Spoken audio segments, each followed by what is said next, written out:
Thank you all for coming.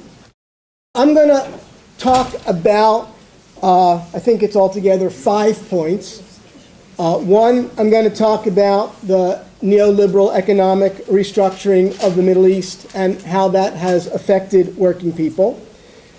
Two, I'm going to talk about various forms of popular resistance to that process. And I'll focus primarily on Egypt because that's what I know about, and it's also the largest Arab country and the place where there has been the most resistance. But there's some things to say about other places as well. I'm going to talk about the role of gender and women workers, which has changed in the last several years and is important. Then I will talk about workers and the politics of the 2011 Arab uprisings. So, yes, it works. All right. So again, the slide is about Egypt, but broadly speaking, from the mid-1970s on, the United States government, the International Monetary Fund, the World Bank teamed up to try to dismantle the various authoritarian populist economic regimes in the Middle East. So in Egypt and Algeria, it was called Arab socialism. In Syria and Iraq, the Ba'ath Party, but also countries that were never radical in any way or form. Tunisia, Morocco, Jordan had large public sectors, and there was pressure put on all of these countries to dismantle those public sectors, to cut back government investment in the public sector, to cut back government budgets, because the budgets were typically in default. That translated almost directly into reduction of health services, educational services, all sorts of public services that were provided at a fairly reasonable level to large proportions of the population in several Arab countries. That project envisioned that these countries would specialize in things that they could export rather than try to be self-sufficient. So, for example, Egypt today imports more than 50% of the wheat that it uses to make bread. The typical export industry has become subcontracting for ready-to-wear clothing companies in Europe. So typically, cloth is imported. Even in Egypt, where cotton is grown, cloth is imported.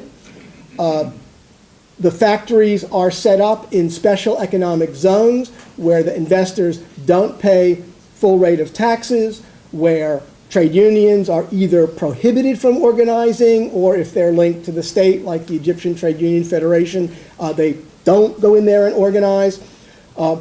Sometimes the working conditions are actually not bad, better than a local factory, but sometimes they're pretty horrific. And in any case, there's no workers' voice. So there's no way for workers to negotiate with their employers over wages or benefits or work hours or work rules or anything like that.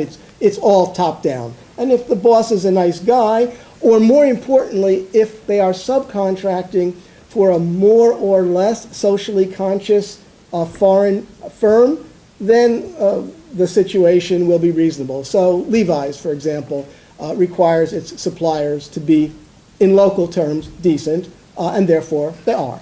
But other other outlets, the Gap, J.C. Penney's, all of these kinds of places don't intervene in that way. So you have whatever the market will bear. So in these textile subcontracting factories, it's quite common to have a high proportion of women because they are thought to be docile, because they are not thought to be the main breadwinners of their family, although in many cases they are. So therefore they can be paid less. And in one factory that a student of mine wrote her PhD thesis about, they actually have work rules that say that women can be hired if they are no older than 25 years old, if they are not married, if they weigh less than 70 kilos. And the point of this is to have young women who can be physically dominated by big, burly foremen. I don't know of any other place that has done this in quite such an awful way, but this does exist, and the thought is common. So if we focus on Egypt, then the process began right after the 1973 war. President Sadat began to articulate what he called the open door policy. Nothing much happened until after the 1991 Gulf War. Egypt lined up with the United States in that war, and as a reward, 50% of Egypt's economic aid was, 50% of Egypt's foreign debt was slashed, and that made it possible for Egypt to sign an economic reform and structural adjustment package with the International Monetary Fund and the World Bank, with the approval of the United States and the Paris Group, which is another big lending group. And consequently, legislation was immediately enacted to begin to seriously privatize elements of the public business sector. 314 public sector enterprises were slated for privatization. And then as that was going on, workers began to resist. There were strikes and so on. And finally, in 2003, the Trade Union Federation, which is an arm of the state and therefore was playing both sides of the fence, agreed to this unified labor law, which allowed strikes in principle, although in fact there have only been 2 legal, and also allowed, and this is the most important, and this is again typical in all of the countries where these things are going on, short-term contracts without social rights. So what does that mean? In the Middle East, it's typical for, and in Europe too for that matter, it's typical for workers after a certain trial period, which could be as long as a year, to have what is equivalent to tenure for university professors. That they can't be dismissed unless they have done something really awful. So many workers were happy to work, especially in the public sector, for lower wages because they had job security. And this was especially good for women because women would get child care leave, or if their child was sick, they would get the day off to take care of them or whatever. So that is a shrinking proportion of the kind of employment that's available. More and more, there are limited term contracts, which means the employer can sign a contract with you to work for a day, a week, a month, a year. And then when that contract is up, the employer can either fire you or hire you again. And when you're on a contract like that, you don't have the right to join a trade union, even if one exists. And you don't have the right to receive any kind of social benefits. So the countries besides Egypt, which are considered the stars by the International Monetary Fund and the World Bank in implementing these kinds of new labor laws and deregulating capital, are Tunisia, Morocco, and Jordan. But Sudan and Algeria have also done many of these things. In Egypt, in July 2004, a new government was installed, headed by Prime Minister Ahmed Nazif. It was called the Government of Businessmen. All of the economic portfolios in the government were held by cronies of Gamal Mubarak, former President Mubarak's second son, his younger son. All people who were CEOs of multinational corporations or who had received PhDs in economics at Western universities. Some of them even had dual citizenship, which normally speaking would be a big deal. So this government almost immediately began to increase the pace of privatization of public sector firms. That meant more workers were without a job. And their economic policies led to increase in the rate of inflation. As you can see here, it was fairly stable at a reasonably low rate until 2004. But when this new government came in, it immediately, the rate of inflation began to go upward. You can also see on this slide some of the gross economic factors that impelled the uprising of 2011 at the economic level. So not only did inflation soar in the second half of 2010 in particular, that's because of the ban on Russia exporting wheat, and Russia is a big wheat grower, and also the increased price of oil, so that translates into higher cost of fertilizer and higher cost of agricultural production in general. So the immediate response of workers in Egypt was to accelerate a wave of strikes that had begun in 1998. But if we go back one or two decades, this was in fact not new. In Tunisia in 1978 and 1984, there were big general strikes and riots. In Gafsa, which is in the southwest of Tunisia, and that's where the phosphates are mined, and this is one of Tunisia's major exports. It's major heavy industrial export. It is still a publicly owned phosphate mine. As many as 20,000 people worked there at one point. They're down to 8,000 now. In 2008, the whole region was mobilized because the trade union, the top officials of the trade union, in cahoots with the government, were seen to be distributing new jobs on a nepotistic basis. The whole area rose up. Facebook pages were dedicated to this. Demonstrations happened in the coastal cities of Tunis and Sfax. There were demonstrations of Tunisian emigres in the French embassy in Paris and in the French consulate in Montreal.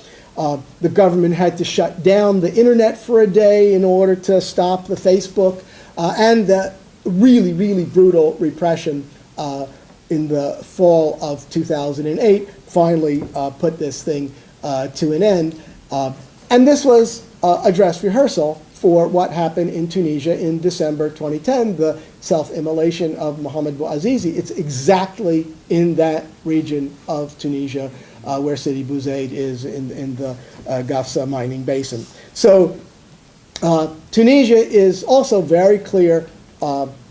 Workers responded to the intensification of neoliberal transformation of the country. In Morocco, too, there were strike waves and riots in the 1980s, again in the late 1990s to 2000. So lot of working class-based unrest in Morocco. Morocco is a strange case because there are actually 17 trade union federations, so their biggest problem is getting them to all work together, and they don't usually do that. Bahrain is important, but also exceptional to the whole thing, because in Bahrain there hasn't been a neoliberal transformation of the economy. Bahrain is formerly a big oil and natural gas producer. Now that's very much less, but the economy was this kind of rentier economy based on petroleum, and the issues were rarely the poverty of workers.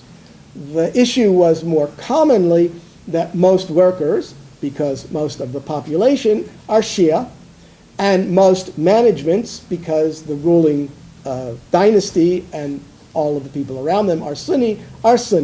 So there is this constant sense of grievance and oppression, which does translate itself into the labor movement. And the General Federation of Bahraini Trade Unions is actually one of the more progressive ones in the Arab world, because not only do they organize Bahraini workers, but they try to organize migrant workers from South Asia who, by law, are not eligible to join a trade union. They also speak about domestic servants who are often abused and even raped by their employers, and so they speak out for them. And about 30% of the leadership of the trade unions who belong to the Bahraini Federation of Trade Unions are women. So they're pretty good on gender relations too. So there was this wave of popular resistance, which you can see here. This is a chart that my research assistant, Marie Duboc, who is the one who did the research in the factory that I was telling you about, where they only hire the young women who weigh less than 70 kilos. So she put together most of these numbers, and I added the last couple of years. And what you can see is that beginning in 1998, the number of strikes, sit-ins, and other collective actions began to spike, and it's twice as much per year as it was in any of the previous 20 years.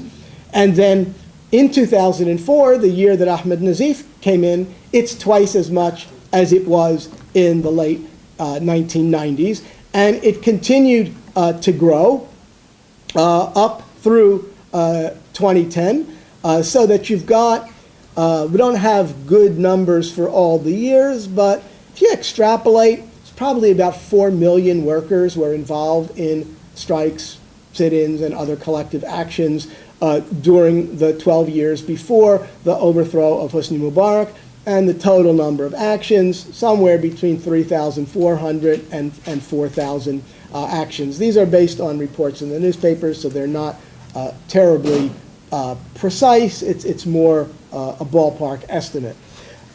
This continued during and after the overthrow of Mubarak. So this shows you, this is not where we want to go. There we go. No, wait.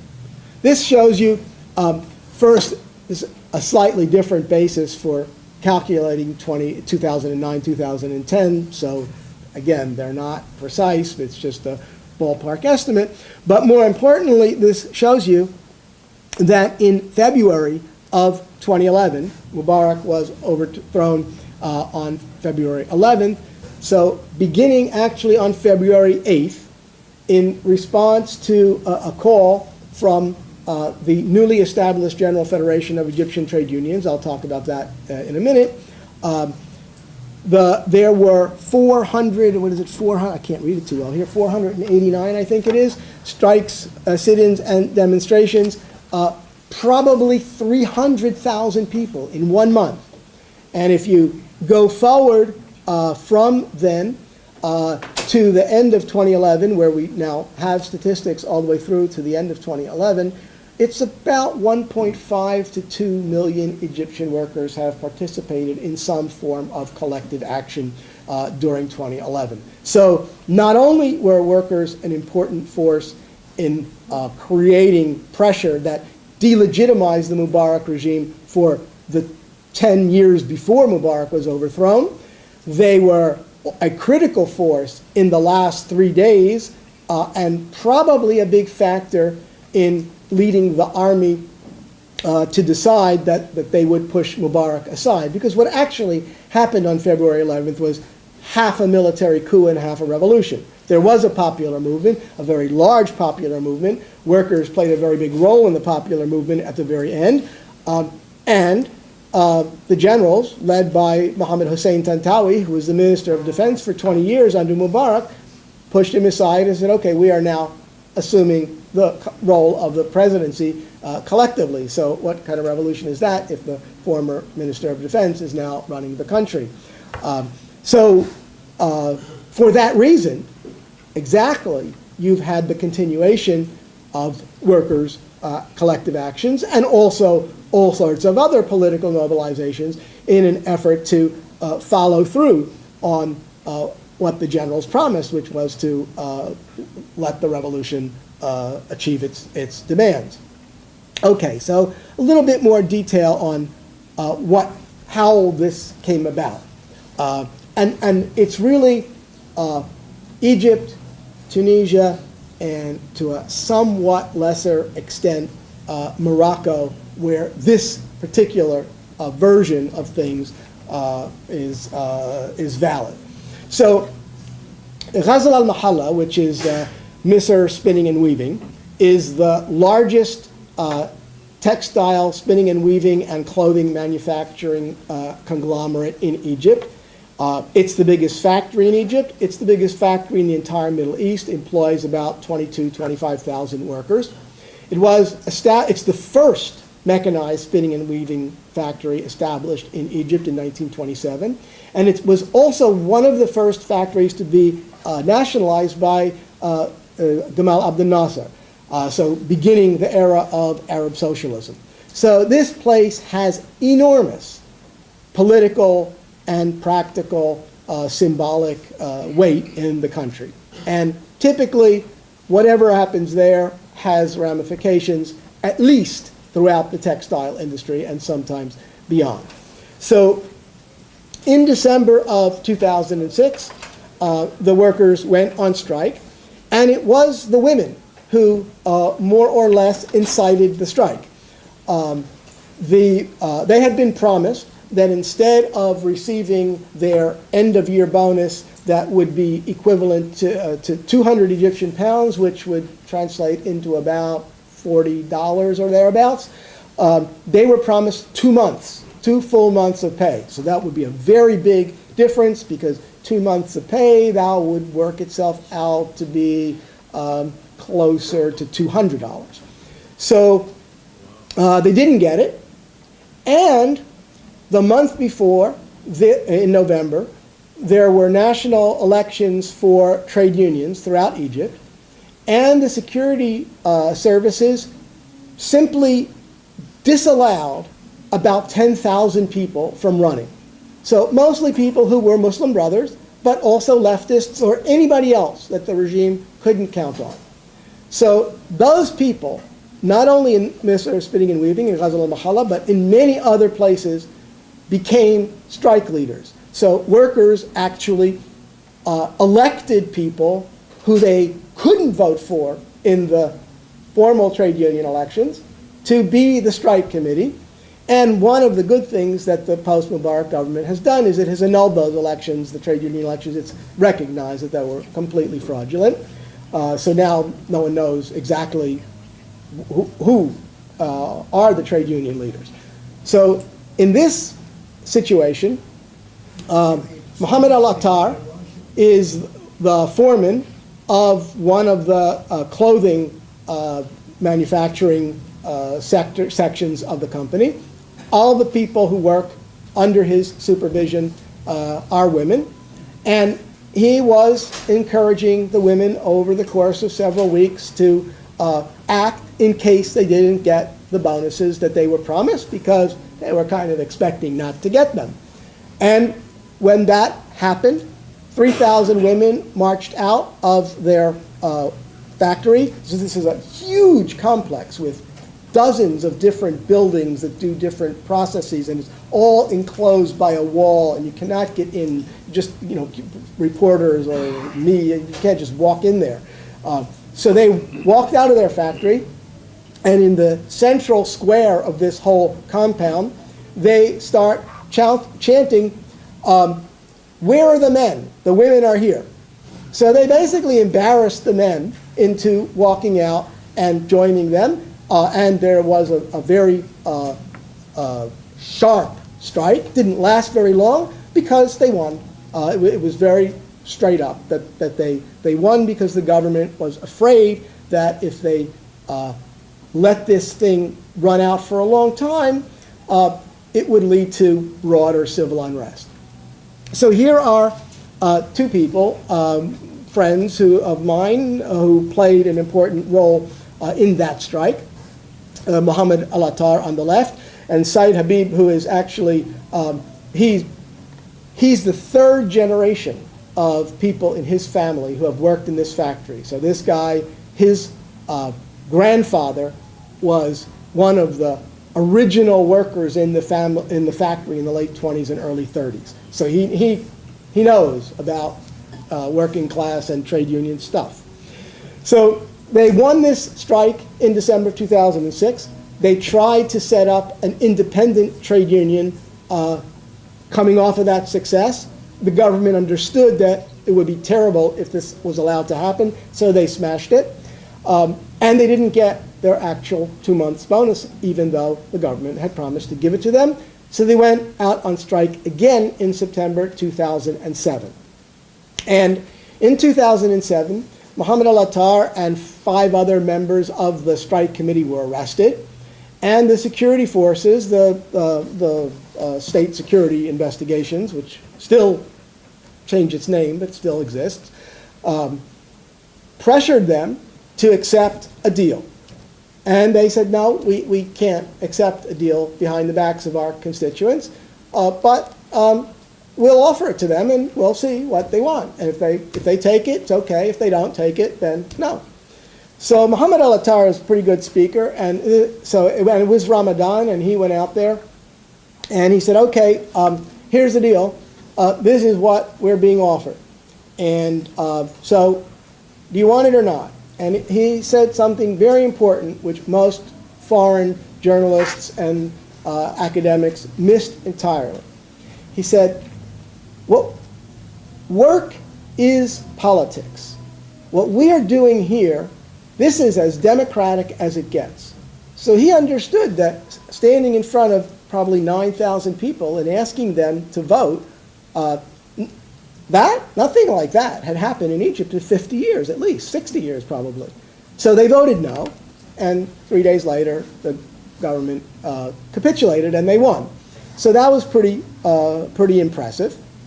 Then, although they did not succeed in forming an independent union, the real estate tax authority workers, who are state employees, did. They went out on a strike for 11 days in December of 2007. They sat down in front of the Ministry of Finance. The result was a wage increase of 325%. Now you can imagine how little they were making in the first place, that the government was willing to give them 325% more. So the guy here in the middle is Kamal Abu Aita. He was one of the prominent strike leaders. He was one of the people who the security forces wouldn't let run for trade union office in his trade union. And over the next year, they organized throughout the country. And December 2008, they had the founding Congress of the Independent Real Estate Tax Authority Workers Union, which still exists and has somewhere between 35 and 50,000 members now. So, wrong direction. So, the Real Estate Tax Authority workers and teachers and medical technicians were the only places where workers were able to use this strike wave to form an independent organization. But right after Mubarak was thrown out, the Egyptian Federation of Independent Trade Unions was established. So, excuse me, right before. This is January 30th, this demonstration here. And they came to Tahrir Square. No, this is February 8th. They came to Tahrir Square. They had a press conference. Kamal Abu Aita was there. Mohammed al-Attar was there. Kamal Abbas, who's the coordinator of the Center for Trade Union Worker Services, was there. They announced the formation of this new Independent Trade Union Federation. And on February 8th, they raised a demand for a general strike to get Mubarak out. And this is when the big strike wave began. So somewhere 250,000 to 300,000 workers went out on strike to call in response to this call. So that was pretty impressive. Now, if we shift gears to Tunisia, and I don't have slides of Tunisia, something very similar happened. The General Union of Tunisian Workers was in cahoots with the Ben Ali regime, primarily because Ben Ali was opposed to the Islamists, and the trade union movement was also secular. So they made a deal with the devil. We'll support Ben Ali because he's against the Islamists. And anyway, we really basically have no choice, because if we don't support him, he'll crush us. So you had this deal at the top where the trade union supported Ben Ali in corrupt election after another. But at the bottom, in certain sectors, you had a radical local leadership. That was mostly teachers, postal workers, bank clerks. So people who are educated, and Tunisia is far more literate than Egypt. Egypt literacy rate is about 60%, and Tunisia literacy rate is about 85%, so a much better educated society on the whole. So when Mohammed Bouazizi immolated himself on December 10th, 2010, the upper echelons of the Trade Union Federation didn't do anything. But within a day or two, the local trade union offices in the Gafsa phosphate basin, where there had been the big working class upsurge in 2008, were all over it, and they were supporting the movement that was growing, opposing the regime. And finally, towards the very end, the National Trade Union Federation was forced to come along, and they declared a general strike in Tunis, and that was the day that Ben Ali left. So in Tunisia, the state-affiliated trade union federation came in very late, too late to have much of an effect, in fact, but the base was very active. In Egypt, the entire official trade union federation was totally useless from day one till now, and it was these independents who were able to play a big role in the movement at the very end.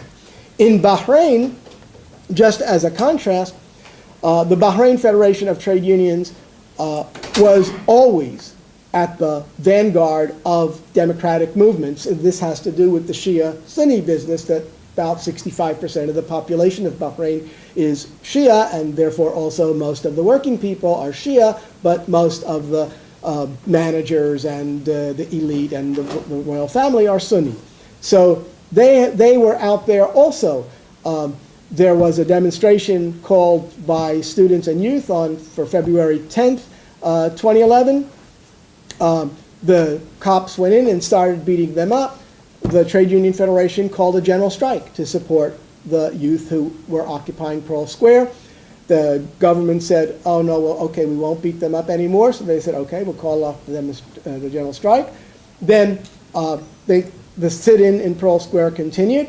And then finally the Saudis came in March with arms that they had gotten from the United States and their mercenaries, and they brutally attacked the demonstrators. And then the Bahraini Federation of Trade Unions said, okay, we'll call a general strike to protest what the government has done. And 3,500 of them, including a large number of their leaders, were arrested. Some of them have been let out now. The situation in Bahrain is very unstable right now. So this just gives you an idea of the turnaround in Egypt. So this guy with his hand up, Mustafa Basyouni, is a trade union labor journalist, and he belongs to the Revolutionary Socialists, which is a Trotskyist organization. So there he is sitting together with the two main leaders of the independent trade union movement, Kamal Abbas and Kamal Abu Aita, and, why is this not doing too well on the bottom there, I don't know, and right next to him is the new Minister of Labor. So the new Minister of Labor is sitting next to the guy from the Revolutionary Socialists who is moderating the panel. So that's not a revolution in and of itself, but that shows you that something big did happen in Egypt. Here are some women, which is another big thing that happened in Egypt. So I talked to earlier about the women of Ghazal al-Mahala. These women worked at this pitiful place, Mansura España, a Spanish-Egyptian joint enterprise. They were making about $40 a month, and the place was going to close. They had a 2-month strike in which 85% of the workers were women, so there was the women were leading the strike. There was a picture on the front page, and this I couldn't find, of the main Egyptian independent newspaper, with not only these women, but women wearing a face veil, arm in arm with the men. So what's on their head and on their face had nothing to do with their militance as workers. They were quite there. So what we can say is that in Egypt, in Tunisia, in Bahrain, it is very clear that workers added an important social dimension to the uprising. And the Egyptian slogan captures it best. Bread, freedom, social justice. It rhymes in Arabic. So that's important for political slogans. And that was taken up elsewhere. Much less so in Morocco and Jordan, but also to a certain degree. But in Libya, Syria, and Yemen, not at all. So no workers' presence in the movements there. The greatest success has been in Tunisia, where after having adopted a retrograde stance for most of the time that Zain al-Abidin Ben Ali was in office, afterwards the General Federation of Trade Unions began to move in a progressive direction. Several of their members joined the cabinet. They resigned over protest that members of the previous ruling party were still in the cabinet. And finally, after the trade unionists and others resigned twice, a cabinet free of the previous ruling party was put in place. The previous ruling party, the Democratic Constitutional Alliance, was made illegal, and Tunisia had a pretty democratic election in which the Islamists were overwhelmingly the largest force. Same thing happened in Egypt. So in Egypt, workers didn't get into the cabinet, but the Minister of Labor, who they nominated, did. But that was much less than Tunisia. And Egypt had also a relatively democratic election, and the Islamists swept the election. So this raises a question: if workers were so present in the movements before the autocrats were overthrown, and at the critical moment when they were overthrown, and they continued to be active after the autocrats were overthrown, how come they haven't been able to play a big role in the new regimes that have just been established, especially in Tunisia and Egypt, which are the two places where the workers participated the most? So I don't have a great, simple answer for this, but the beginning of the answer is that workers didn't have an independent organization. So the Independent Federation of Egyptian Trade Unions was only established on January 30th. And so it's a year and a month old. They're not well rooted. In Tunisia, the General Federation was a partner of the regime. So they had to reorganize themselves. And in Tunisia, they did relatively better. The workers were relatively more prominent in the political arena, were part of the Democratic Pole, which was an alliance of leftist and secularist parties. So Tunisia, relatively better, Egypt, not. A second factor which explains this could be that while the workers were very active, they don't have a political program. They had an economic program, and at the critical moment, they were strongly in favor of ousting the autocrats, but they don't have a political party. There were not workers' parties. So there's going to be, in both cases, a long period of struggle after the overthrow of the autocrats. Things are still in motion, and we don't know yet how this is going to turn out. Thank you.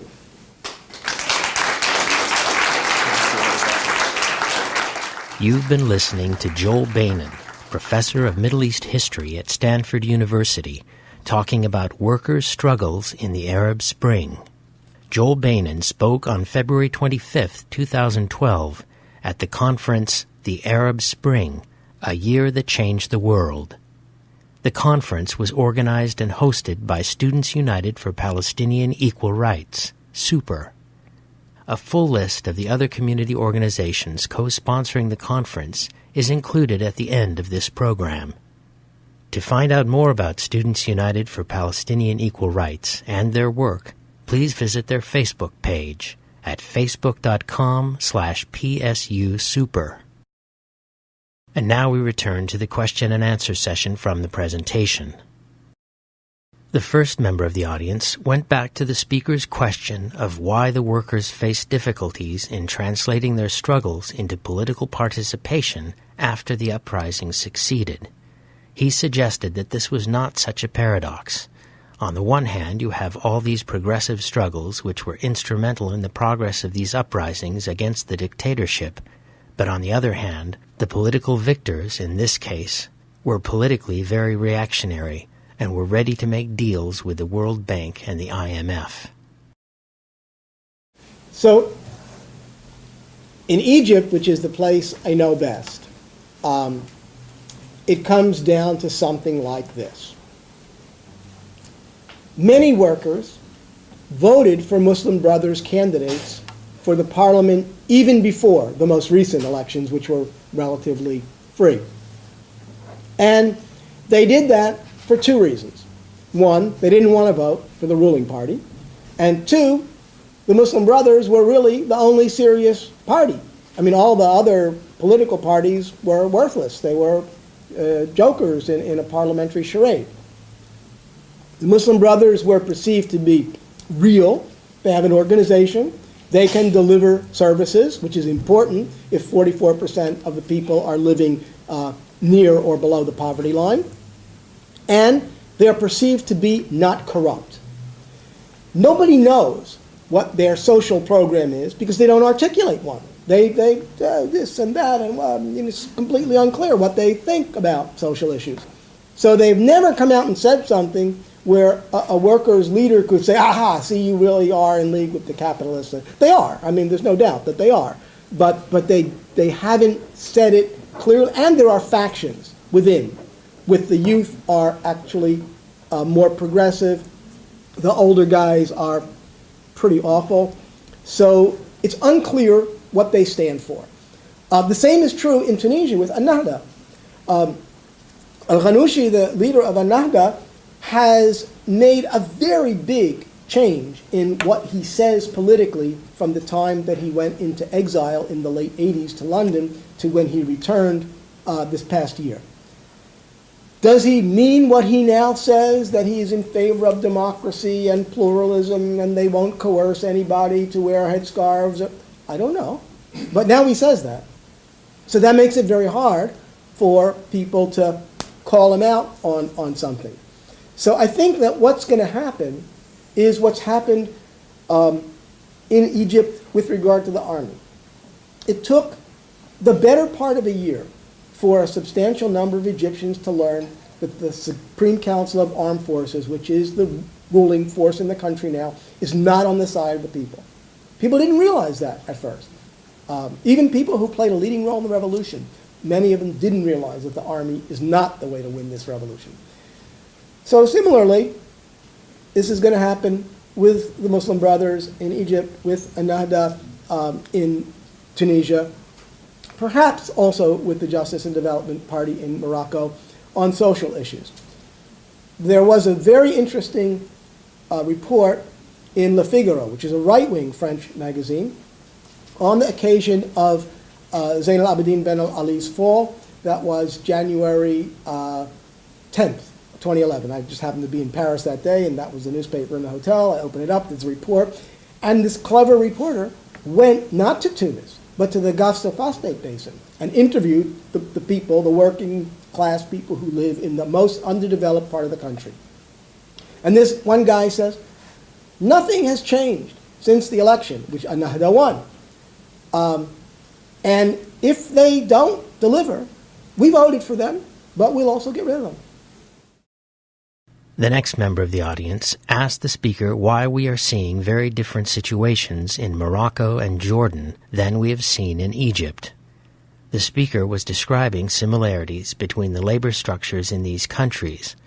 One argument is that there are monarchies in Jordan and Morocco, whereas there was a dictator in Egypt, and that this influenced the level of stability in these different countries. But were there other important differences, perhaps differences between the labor movements in these different countries, that might have had an impact on these different, possibly revolutionary outcomes? Okay, so the fact of the monarchy is not the critical thing. It's the fact that there is in both countries a social base for the monarchy.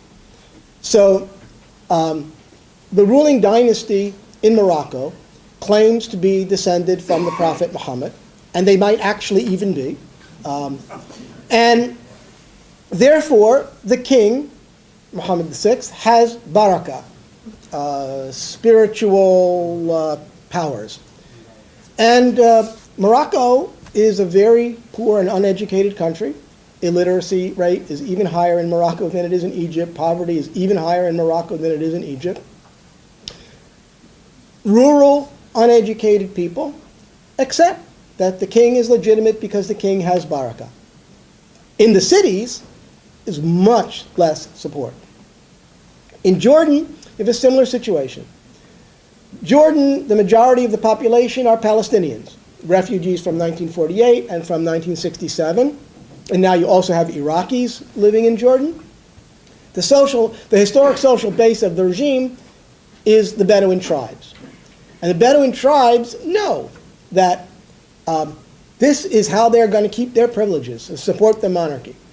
And, you know, there have been some frictions even in the past year between the tribes and the monarchy, but by and large, the monarchy has been secure because it's East Bankers, the Bedouin tribes, who have been given the key roles in the army and the security forces and so on. The monarchy has never depended on the Palestinians, even though there are lots of Palestinians over the years who have collaborated with the monarchy.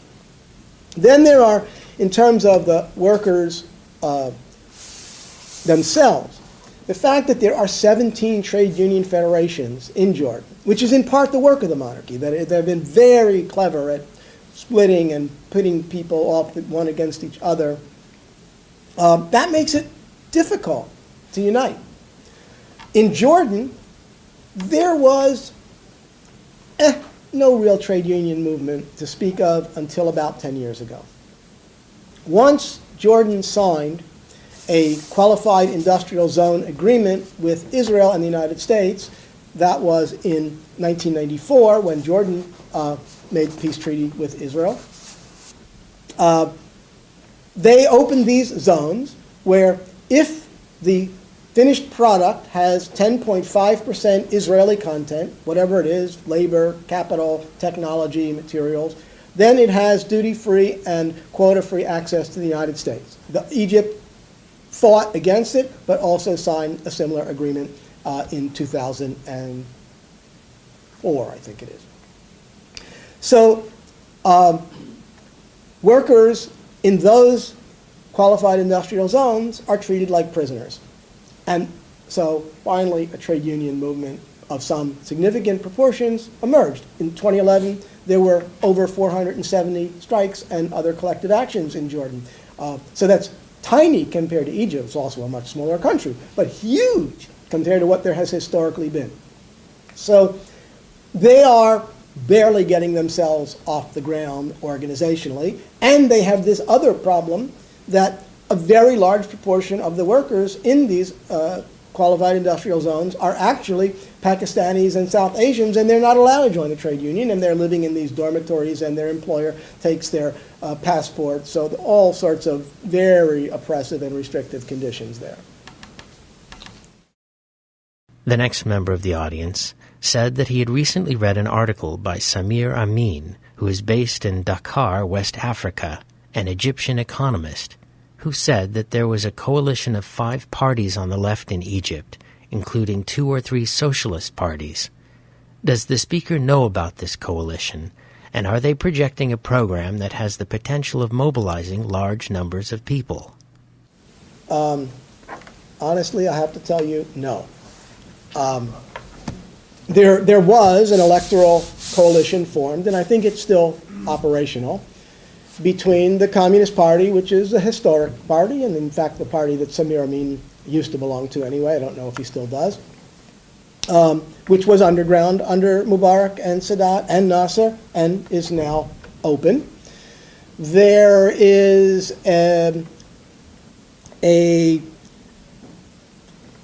what would you call this? The Popular Socialist Forces Party. There is a Social Democratic Party.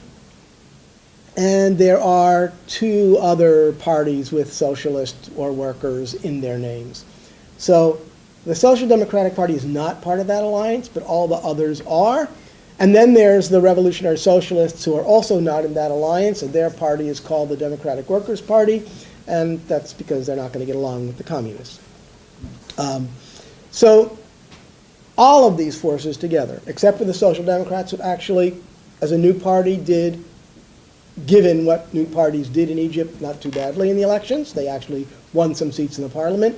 All these parties together couldn't win one seat. And why is that? They've been underground, or they were just formed. It's illegal, according to the Constitution of Egypt, to form a class-based or a religion-based party. So they're always, even now that they exist, they're kind of in a problematic situation. Some of them are super-duper dogmatic, really painfully dogmatic. And I say this with real pain in my heart because they're my friends, a lot of these people.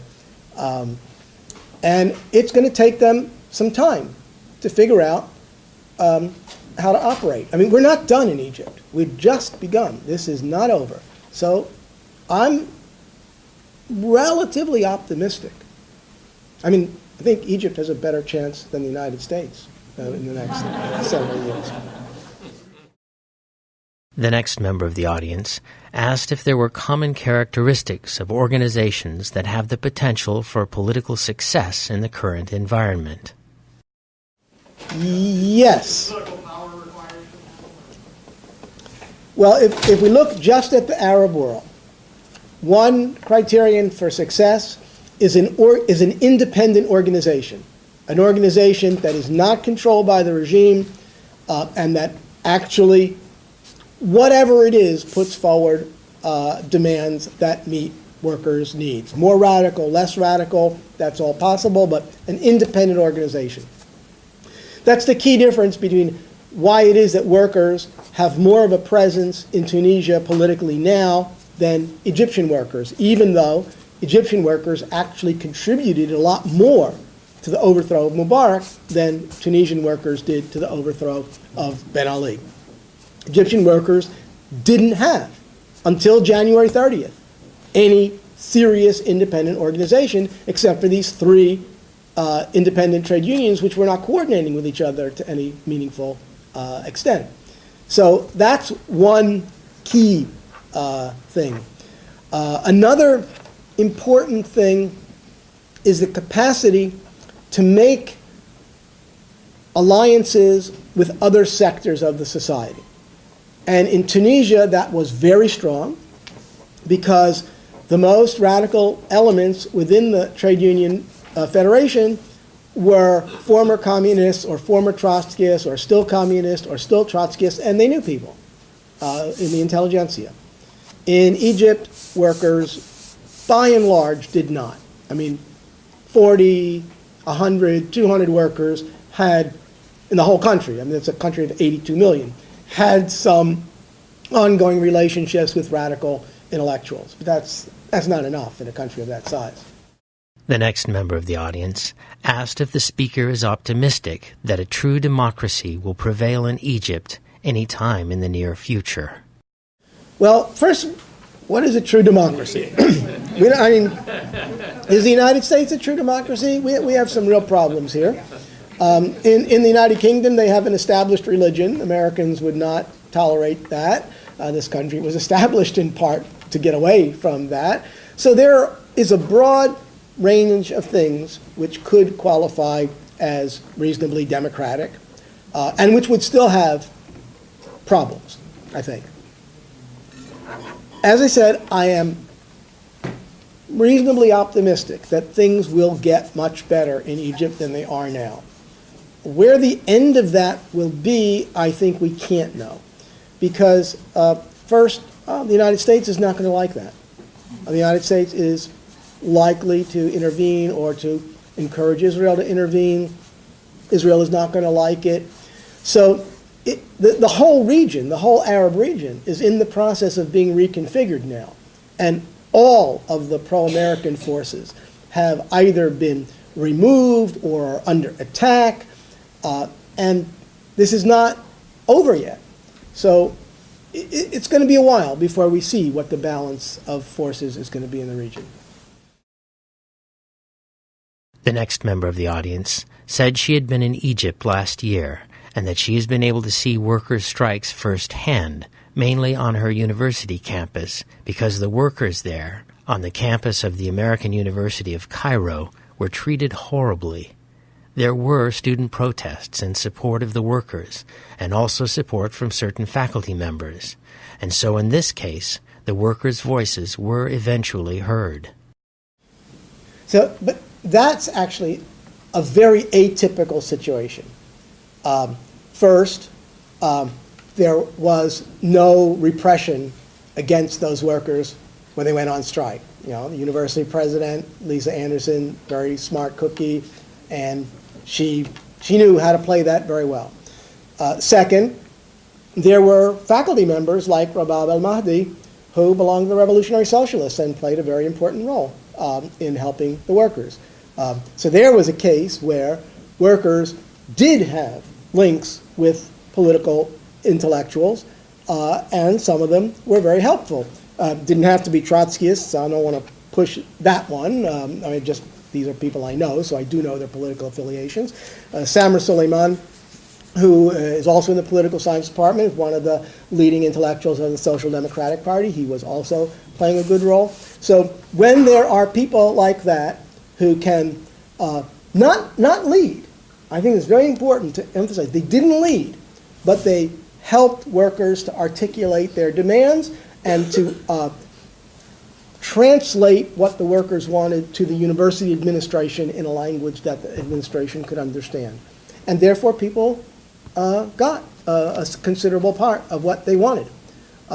Because the American University in Cairo isn't a profit-making business and can't have the reputation that the American leadership of the university is oppressing its Egyptian workers. That just won't work. They know they cannot function like that.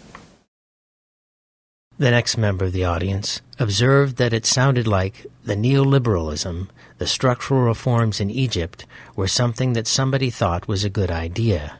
We encouraged them, we squeezed them, so this has been taking place there. But today, do people who are thoughtful about this and maybe knowledgeable, do these people continue to think that this is the right direction for Egypt and other countries, for their economies? So that's a very good question, and it's not one that I have the answer to, because, in fact, many public sector companies in Egypt were grossly inefficient, badly managed, and undercapitalized. Now, part of the inefficiency was that the government was using employment in those factories as an unemployment program. So it used to be the law that if you graduated high school, the government owed you a job. So they put you in one of these factories, and so you had 4 or 5 times as many people manufacturing whatever it was as were actually required. They didn't get paid very much, but they got paid something, and they had access to medical care and so on. So the world market can't work like that, right? You might be able to do that in a socialist universe where the market doesn't rule, but as long as you have to sell your stuff at the world market price, that won't work. The government didn't have the money to recapitalize these places. It's not just that they, as a matter of policy, decided they wouldn't. That is true. They did decide as a matter of policy they wouldn't, under pressure from the international financial institutions, but they didn't have the money anyway. They were going to have to borrow it from the IMF, which wouldn't lend it to them for this purpose. So what could they do? They were in a bind. So workers have, in some places which were public sector and which were sold, fought really, really bitter strikes. In one place, the place where they only hire women who are less than 70 kilos, there were 208 strikes in the course of 2 years over the fact that this place was privatized and sold to an Indonesian multinational, and Indian managers were brought in, and they treated the Arab workers like shit. There is just no other way to put it. And people were outraged, and now that place and another flax mill nearby in Tanta, and the Omar Effendi department stores and a few other places, especially some of those places were sold to Saudis who weren't not any nicer than the Indians. They were, if anything, worse. So those places are supposed to be now renationalized. Will they be economically successful if they're renationalized? That's not clear. So in specific cases like that, workers demanded that they be renationalized, and they've won some of them. What kind of economic structure would work for Egypt? I mean, Egypt is a very poor and economically underdeveloped country. Nobody, not even all the smart, Western-educated people with PhDs in economics, has actually come up with a viable plan. I mean, in a way you couldn't until Mubarak was removed. And now there's the IMF and World Bank are pushing, continuing to push in their direction. It's not clear, I mean, unless somebody comes up with a plan, there won't be any way to push back. So somebody like Samir Amin, his plan is to go back to Nasserism, but that's not going to work. So that's what I mean about the dogmatism. That there has to be something other than that. The next member of the audience referred back to the discussion of trade unions having independent organizations and structures outside of state unions, and asked if there were activity around things like workers' councils and unemployment councils and similar organizing in incorporated sectors of the workforce, perhaps among garbage collectors, or in informal parts of the economy that have been targets of multinational corporations, which come in and co-opt their ways of organizing. No, those people were marginalized in the Mubarak regime. And actually, it's not just Egypt. Everywhere where the neoliberal program has been installed, there has been the growth of what's called the informal sector, but which I think is more properly understood as the structurally marginalized sector. And those people have the least political power. They are participating the least in elections and in other activities. And that grows out of the nature of their work, which is not stable. So it's relatively easy if you have a factory of 20,000 people and 50 good organizers to call a strike. But if you don't even have a stable workforce, and they don't come to work in the same place, it's very hard to organize them. The next member of the audience also asked whether workers' councils have been organized in Tunisia or other regions. No, no. Now, this is not St. Petersburg, 1917. This is nothing like that. Nothing like that. The next member of the audience asked about the situation in Gaza and how their circumstances have changed as a consequence of the changes taking place in Egypt. Well, the Egyptian people, generally speaking, hated the fact that the Mubarak regime was complicit with Israel and the United States and Europe in keeping the people of Gaza imprisoned.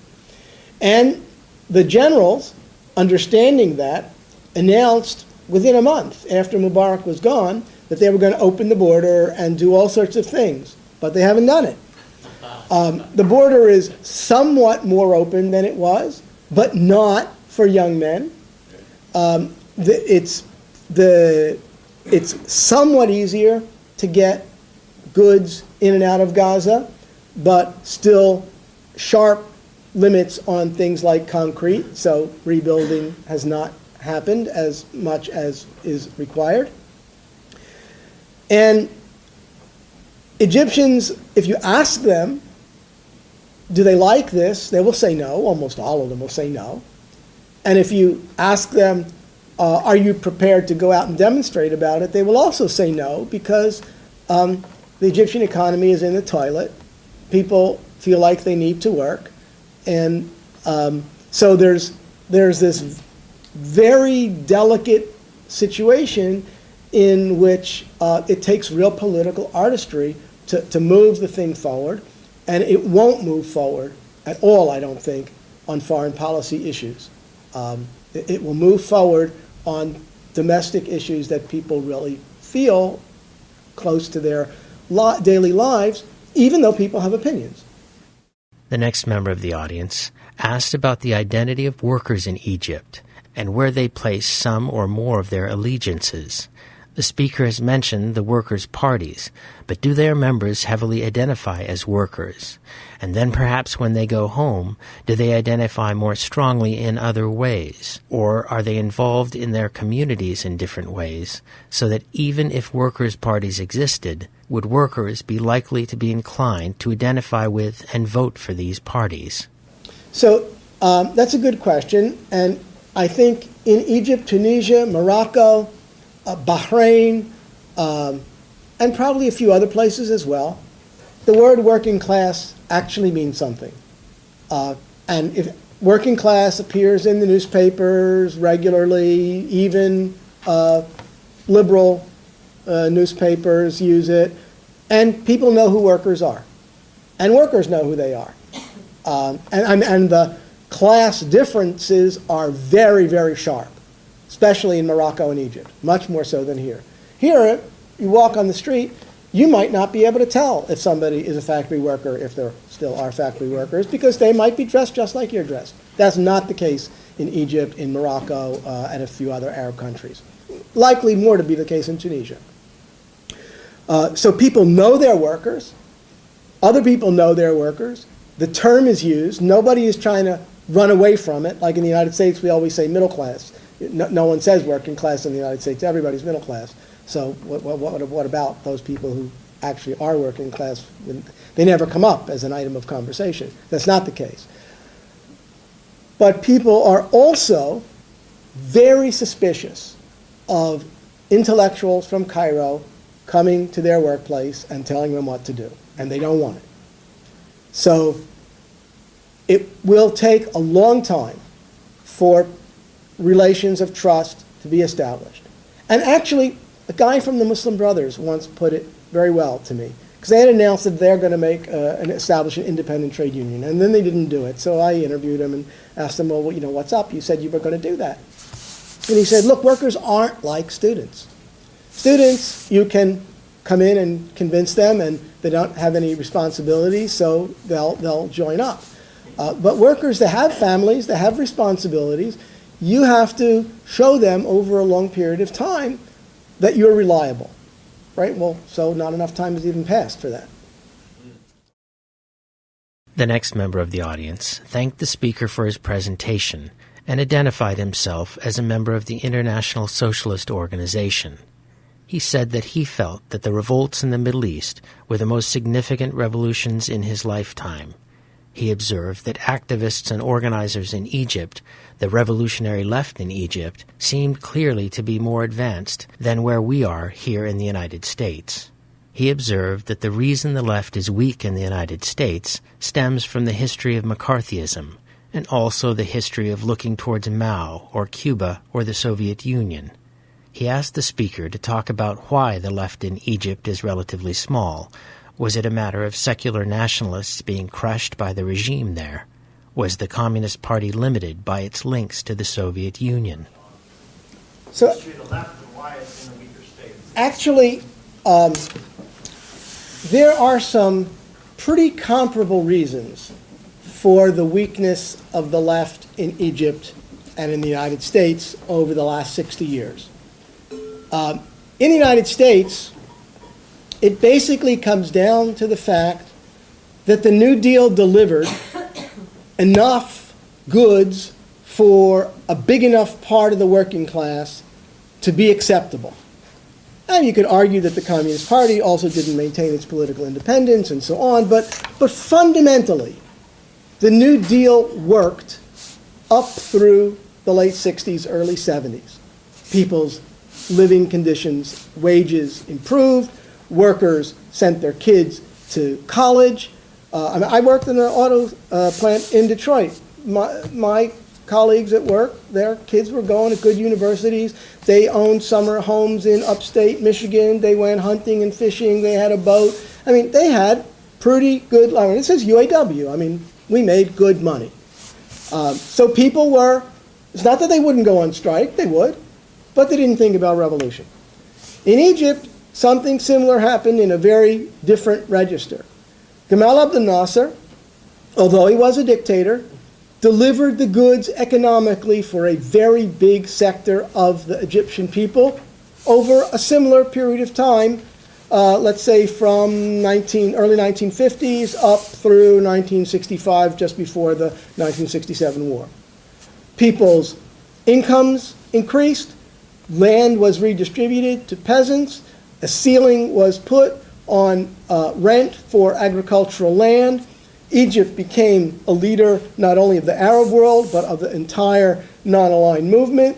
So people became proud of their country. And there was a dictatorship, and the communists were thrown in jail. But even from their jail, when the most communists were jailed from 1960 to 63, they supported the regime. It was a kind of ridiculous situation. So when they came out of jail, there was nothing. There was just nothing. And so everything that has appeared on the left in Egypt is new and weak and doesn't have any historical connection to anything. And there's this class problem that, take the revolutionary socialists. Well, you know, if 5 or 6 of them are my colleagues at American University in Cairo and another 20, 30 of them are graduates of American University in Cairo, those aren't people that hang out with workers, with 1 or 2 important exceptions, very important exceptions. So there's a class divide within the left that is no less sharp in Egypt than the class divide in the country as a whole. We don't have quite that problem in the United States because the traditional working class is shrinking, and class divisions socially have not typically been that sharp since the, say, 1950s here. There's much more that could be said, but we're out of time, so we'll just leave it there. The next member of the audience observed that from the speaker's presentation, from his survey of the region, we see that the Arab countries have almost nothing in common. The commonalities they have are very general. The region has never been left alone to take care of its own internal affairs. The region does not have a legacy of organizing. There's no legacy of democratic governance or of running their own internal affairs.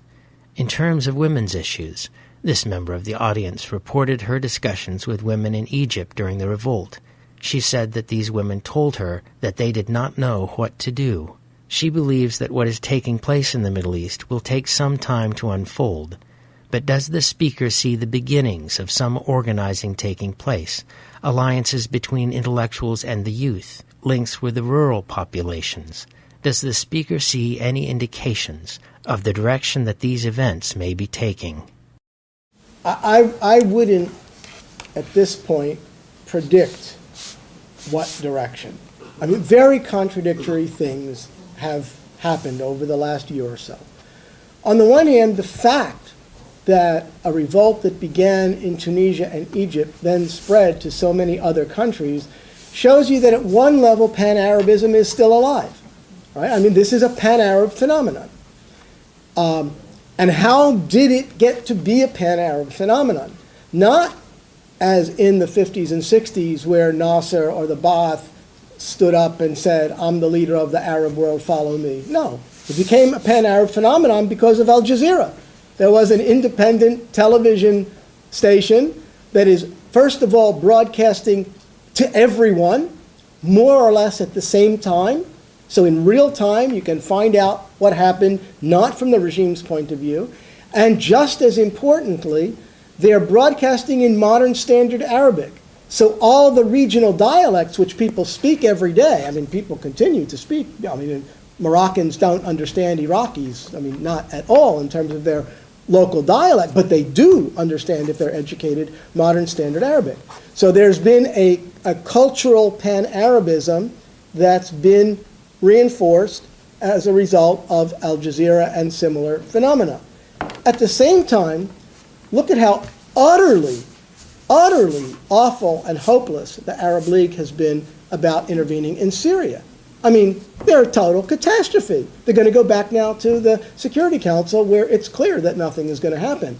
So, and they appointed this Sudanese butcher as the head of the military delegation that he sent to observe, and he said everything is cool. You know, I mean, really totally hopeless. So, as I said, things are moving in different directions at the same time. In terms of each country's individual situation and who is able to organize whom, well, we have to say the Islamists clearly have shown the best capacity so far. They have supporters who are workers, peasants, middle class. They even have supporters who are quite wealthy among the intelligentsia across the board. There are historic reasons why they've been able to do that, and they're slightly different in each country, but it shows you it can be done. So there's something to learn from them. The left has not succeeded in doing that. And women in particular have a problem. And the problem isn't Islam. I mean, that I think is bogus. Because Egypt has a 10% Christian minority. Christian women are not much better off than Muslim women. That's not the issue. The problem is patriarchy, and religion is used to justify patriarchy. But this is because of the history of actual imperialism and colonialism and cultural imperialism, which still continues. A word like feminism is a very suspicious word. There actually is no word for feminism in Arabic. There's no word for gender in Arabic. So these subjects are not able to be discussed freely by people who don't know English and French. We have a big problem there. I mean, people who do know English and French can talk about them, but then we're speaking about a small minority of the population. And so how are those people who do know English or French going to go and talk to peasant women, for example, in Egypt? Clitoridectomy is illegal, but the majority of the population still does it. So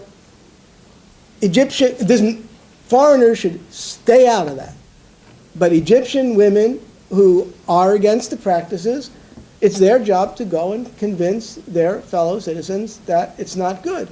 This is very hard. I mean, there is this class difference. There's the people who would be more strongly against it would tend to be more secularly oriented. So there has been progress on issues like that. There's going to continue to be more. But again, we're at the beginning of a process which has not yet ended, and I don't have any capacity, and I don't think anybody does, to tell you what the end is going to be. Since you just held up a copy of ISR, there's a recent issue of International Socialism, which is not quite the same thing, I guess, but it's the same tendency, I believe, which has an article by Anne Alexander on the Egyptian workers' movement and the 25th of January revolution. You can download the whole thing from the internet. I just did yesterday.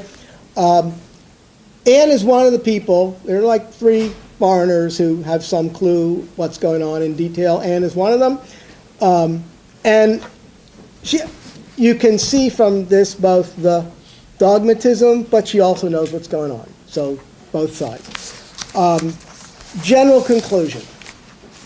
I think I was trying to be careful not to suggest that what is happening here are working class-led revolutions. First of all, I don't think in Egypt in particular we've even had a revolution. We've had the removal of the head of state, Most of the rest of the state apparatus is still in place, and in particular, the internal security and the judiciary. And those are the apparatuses that have been used to repress people throughout the year.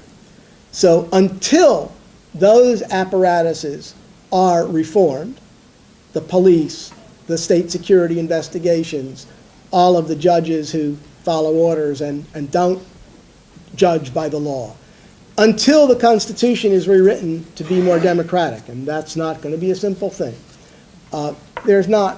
we can't really talk about any kind of revolution. So, and Egypt in that sense is in the middle. Tunisia, I think there's been a more revolutionary change because there has been more dismantling of the previous state apparatus. Bahrain, obviously not, because the uprising was physically repressed, and Morocco, the king, outmaneuvered the democracy movement. So I want to underline that I was not trying to convey that these have been or are about to be soon workers-led revolutions. What I would and did say is that there was and continues to be an important economic and social dimension to these uprisings across the Arab world, and that is caused by the increased poverty, the increased gap between the rich and the poor, the inflation, the national humiliation at the economic level, which is all due to the neoliberal economic restructuring of the region, which has gone on since the mid-1970s. Where that will end up, I am not prepared to say.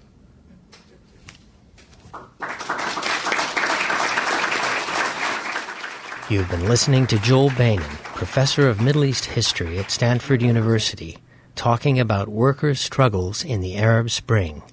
He spoke on February 25, 2012, at the conference The Arab Spring, A Year That Changed the World. The conference was organized by Students United for Palestinian Equal Rights, SUPER.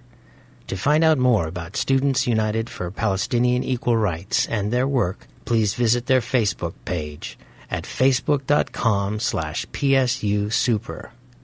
Also co-sponsoring the program were the Arab Persian Student Union, the International Socialist Organization, the Portland State University Middle East Studies Center, Americans United for Palestinian Human Rights, Friends of Sabeel of North America, the Portland chapter of Jewish Voice for Peace, the Portland BDS Coalition, Sociology of Islam, Lutherans for Justice in the Holy Land, Oregon Jericho, Peace Action Committee of the First Unitarian Church, Saudi Student Club, the Portland State University Speakers Board, Haymarket Publishing, and KBOO Community Radio of Portland, Oregon.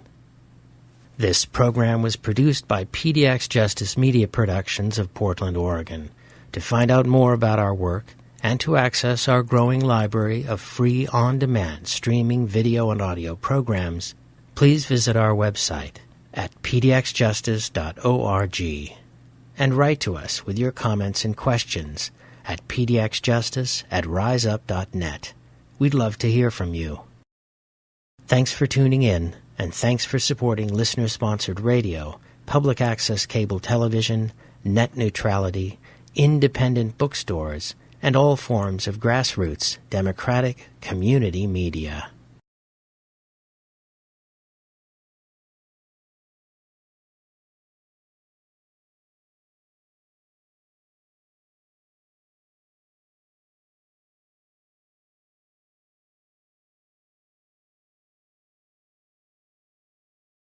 Teamed up to try to dismantle the various authoritarian populist economic regimes in the Middle East.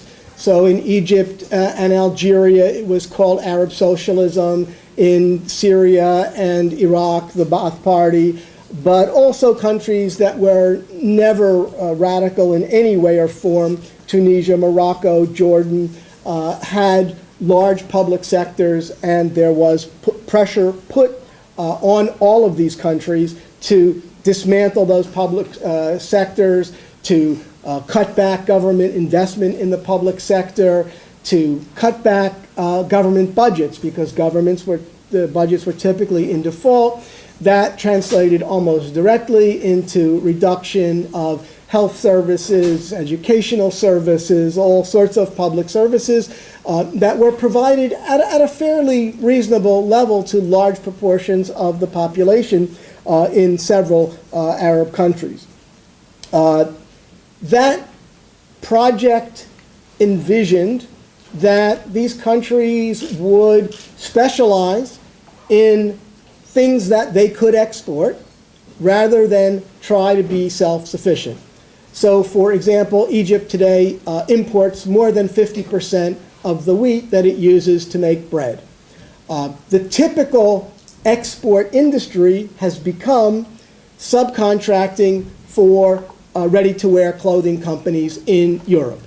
So typically, cloth is imported, even in Egypt, where cotton is grown. Cloth is imported. The factories are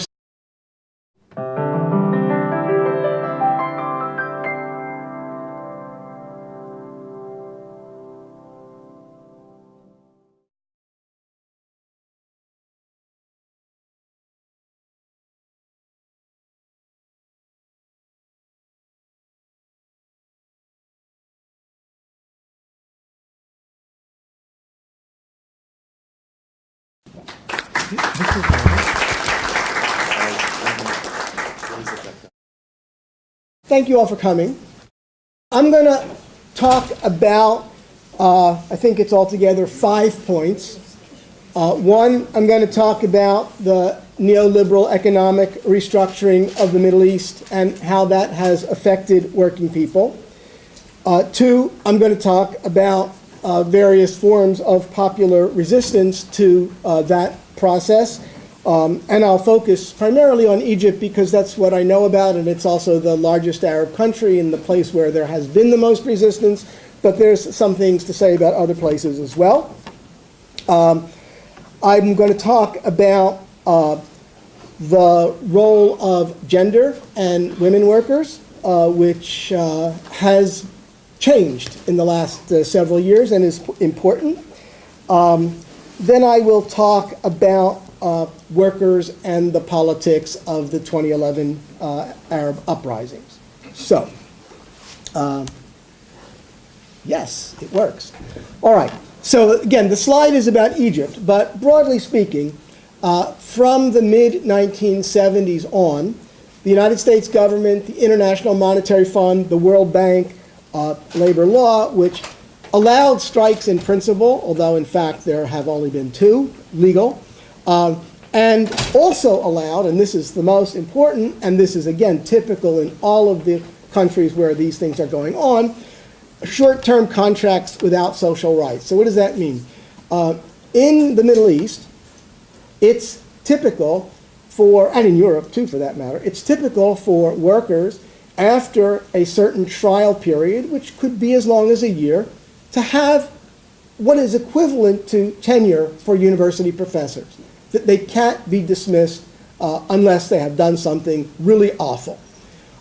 So many workers were happy to work, especially in the public sector, for lower wages because they had job security. And this is especially good for women because women would get child care leave, or if their child was sick, they would get the day off to take care of them or whatever.